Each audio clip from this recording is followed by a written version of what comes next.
Então é isso, né? Bolsa de valores em queda braba e é melhor vender logo as ações antes que o negócio fique pior ainda. Colocar tudo em renda fixa, fechar a casinha ali antes que as coisas piorem ainda mais. Renda fixa está pagando bem. Será que é isso mesmo a melhor coisa a se fazer nesse momento? A bolsa caiu mais de 7% na última semana. Foi a pior semana desde o início do ano, desde a máxima. A gente já tem mais de 18% de queda. O mercado está sangrando mesmo e não há expectativas com relação a quando que a gente vai ter um cenário mais calmo que esse. Por isso, esse é talvez o vídeo mais importante desse canal, sério, parafraseando até o Charles aqui, o economista sincero, meio sem querer, mas é isso mesmo. Realmente é um vídeo muito importante e você precisa assistir até o final por dois motivos. Depois que você ouvir tudo que eu tenho para te dizer aqui, as suas chances de ganhar mais dinheiro e de ser mais assertivo nos seus investimentos vão aumentar e a possibilidade de você perder muita grana fazendo besteira num momento como esse, de maior estresse e pessimismo no mercado, também vai diminuir muito, né? O mal do mão de alface não pode dominar as suas decisões, pelo amor de Deus. Então, primeiramente, vamos entender o que está acontecendo e por que todo esse pessimismo na Bolsa de Valores agora. Eu vou explicar para vocês de uma vez por todas esse tal teto de gastos, como que está impactando a Bolsa de Valores. Vamos falar se é hora de aproveitar a oportunidade em renda fixa e, principalmente, vamos entender o que está no nosso controle e o que não está no nosso controle, porque aí sim a gente vai saber de fato o melhor a se fazer num cenário como esse. Vamos ver se é hora de aproveitar oportunidades em renda fixa e principalmente vamos entender o que está e o que não está no nosso controle para aí sim saber de fato o melhor a se fazer num momento como esse. Beleza, meus amigos? Tudo na paz? Eu sou Badu Vieira, especialista em investimentos, certificado aqui para mais um vídeo do Valor em Ação. Se você gosta desse tipo de conteúdo aqui relacionado a investimentos, bolsa de valores, economia, deixa o like no vídeo aí se você gostar do conteúdo, se inscreve no canal, ativa o sininho das notificações também para você receber o aviso sempre que sair vídeo novo aqui. Estamos soltando vídeo praticamente todos os dias. Mas vamos lá, primeiramente a gente precisa entender que o governo ele quer mudar a regra no teto de gastos para aumentar os gastos ali com um programa social, um Auxílio Brasil, que é uma espécie de Bolsa Família turbo. O teto de gastos funciona como uma trava no crescimento do endividamento. Até aí tudo bem, é fácil entender que o governo ele está querendo fazer. A questão é que a gente precisa entender como que eles pretendem fazer isso. Mas para isso você precisa saber o que é o teto de gastos e para que ele existe. O teto de gastos foi criado pelo ex-presidente Michel Temer e limita o aumento das despesas públicas. Dessa forma, as despesas podem aumentar apenas na mesma proporção da inflação acumulada no período de 12 meses entre julho e junho do exercício anterior. Beleza?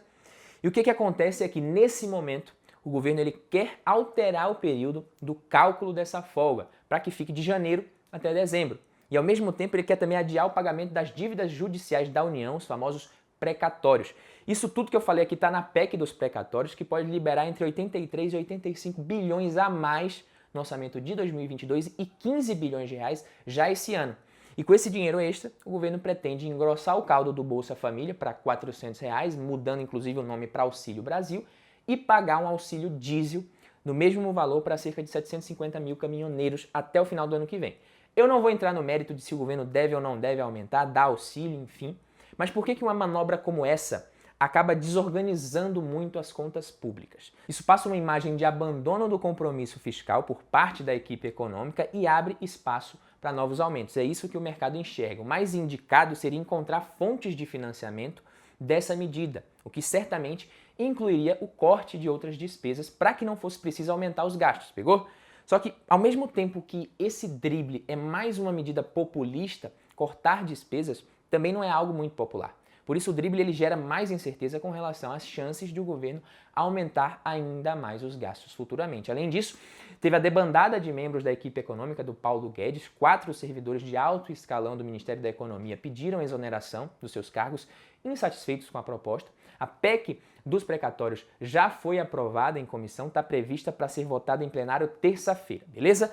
Mas, Badu, o que isso impacta nos investimentos, na economia e na minha vida? Primeiramente, o dólar sobe com o receio todo do mercado com relação a isso. A desvalorização do real em relação ao dólar bate direto na inflação, é fácil de entender, todos os produtos importados ficam mais caros. Com mais inflação, perspectiva de inflação mais alta, o Banco Central pode precisar aumentar ainda mais a Selic para conter esse impacto inflacionário. Com mais inflação, juros maiores, o crescimento da economia ele fica comprometido, ou seja, em teoria, mais dinheiro para a população por meio do auxílio, né, ajudaria a movimentar mais a economia, consumo e ajudar isso daí.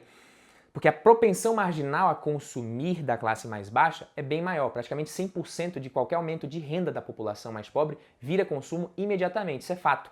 Mas com a inflação mais alta, os juros mais altos e, consequentemente, crédito mais caro, a tendência é que a economia cresça menos, que as empresas investam menos, contratem menos, o que aumenta desemprego, reduz renda da população lá na frente, né, e tende a prejudicar mais o consumo do que ajudar no fim das contas, né? Na médio e longo prazo. Pensa no PIB assim, ó, PIB igual a C, que é consumo, mais G, gastos do governo, mais I, investimentos, mais exportações, menos importações, exportações líquidas. Né? O governo ele pode incentivar, né, o consumo aumentando os gastos sem problema nenhum, desde que ele tenha dinheiro sobrando, que não é o nosso caso, tá? E que o país também tenha capacidade de produção, de produtividade para atender um aumento de demanda sem gerar inflação. Caso contrário, quando o governo gasta muito, sem folga para isso, tende a não dar certo, tá? Isso aumenta o risco do nosso país, aumenta a inflação, os juros aumentam e lá na frente o consumo vai cair.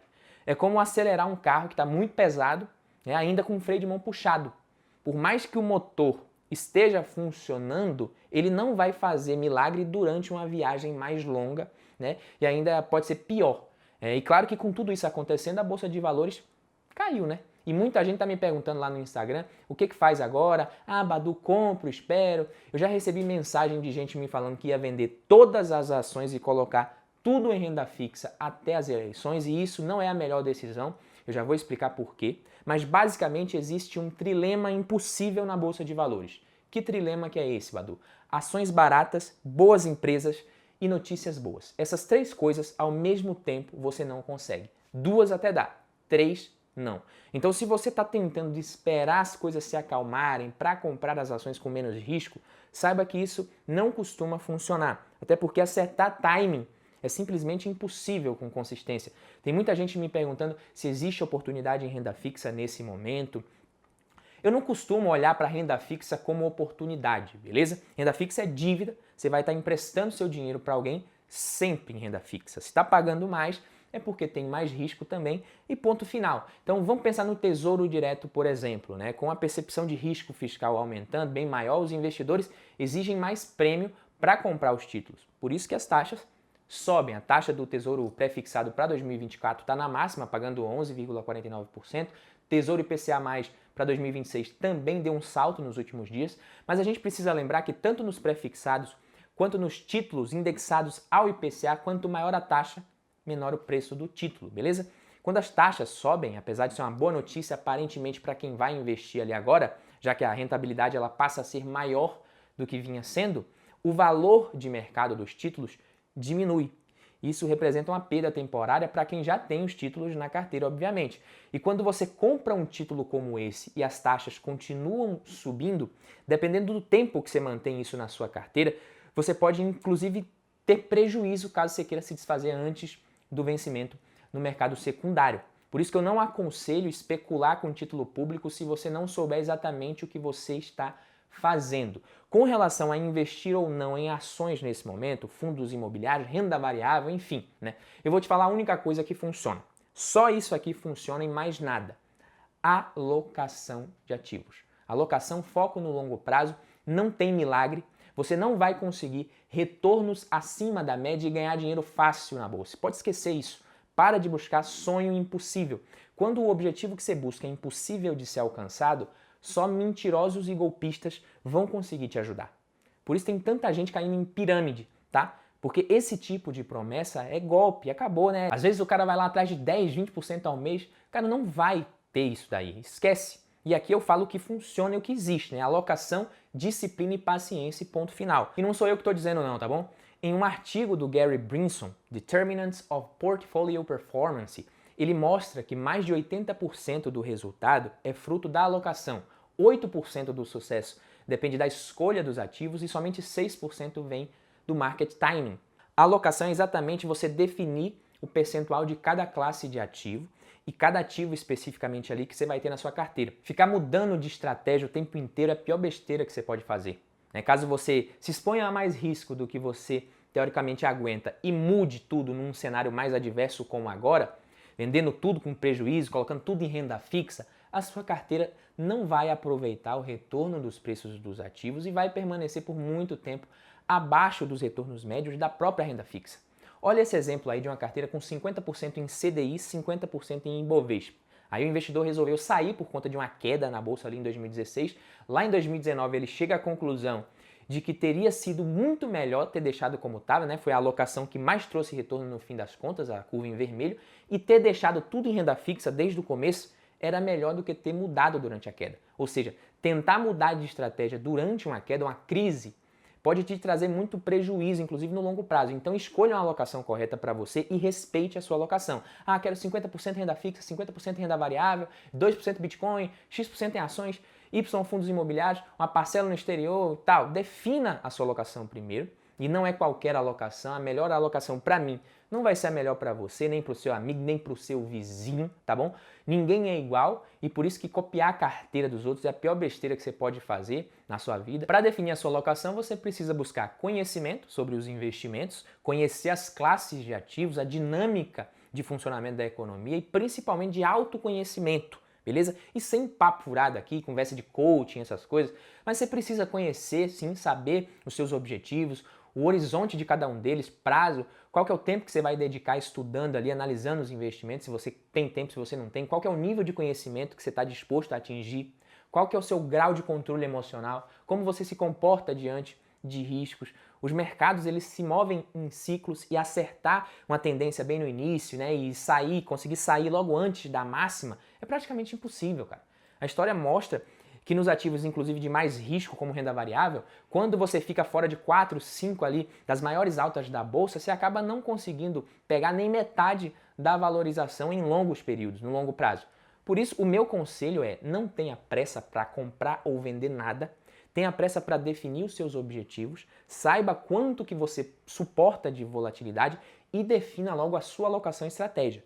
Quando você montar um portfólio adequado ao seu perfil, ali você vai conseguir carregar os investimentos ao longo dos anos, né, e de períodos turbulentos de forma muito mais tranquila e confiante.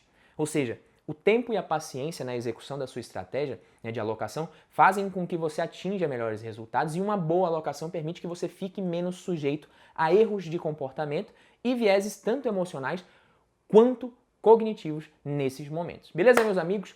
É isso que eu tinha para falar. Se você gostou do vídeo, deixa o seu like, ativa o sininho aqui, se inscreve no canal que eu te vejo no próximo vídeo. Valeu, tamo junto!